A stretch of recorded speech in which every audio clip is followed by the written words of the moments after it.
వాగ్దానాలు చాలా మంది చేస్తూ ఉంటారు, కలలు కూడా చాలా మంది కంటూ ఉంటారు. కానీ ప్రతి ఒక్కరూ ఆ కలలను, తాము చేసిన వాగ్దానాలను నెరవేర్చుకోలేకపోతూ ఉంటారు.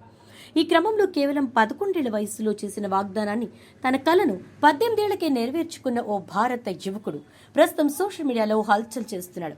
భారత్కు చెందిన యువ chess grand master D Gukesh చిన్న వయసులోనే ప్రపంచ చెస్ ఛాంపియన్ గా నిలిచాడు. చిన్న వయసులోనే అద్భుత ప్రదర్శనతో ప్రపంచ వ్యాప్తంగా గుర్తింపు తెచ్చుకున్న గుకేష్ ఇప్పుడు చెస్ చరిత్రలో చిరస్థాయిగా పేరు నమోదు చేసుకున్నాడు. 18 వయసులో ప్రపంచ ఛాంపియన్షిప్ గెలిచి చరిత్ర సృష్టించిన గుకేష్ తన కలను నెరవేర్చుకున్నాడు. కానీ ప్రపంచ ఛాంపియన్ అయిన తర్వాత కూడా అతను తనను తాను ఉత్తమ ఆటగాడిగా పరిగణించడానికి నిరాకరించాడు.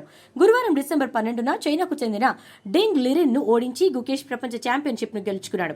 సింగపూర్లో జరిగిన 17 ఏళ్ల సుదీర్ఘ ఛాంపియన్షిప్ లో 14 రౌండ్ల హోరాహోరీ పోరు తర్వాత భారత్ స్టార్ డిఫెండింగ్ ఛాంపియన్ ను ఓడించాడు. 13 రౌండ్ల తర్వాత ఇద్దరు ఆటగాళ్లు 6.5 పాయింట్లతో సమంగా నిలిచారు. ఇటువంటి పరిస్థితుల్లో 14వ చివరి రౌండ్ లో నిర్ణయం తీసుకోవాల్సి వచ్చింది. గుకేష్ తనకంటే అనుభవం ఉన్న ఆటగాడిని ఓడించి ఛాంపియన్షిప్ ను గెలుచుకున్నాడు.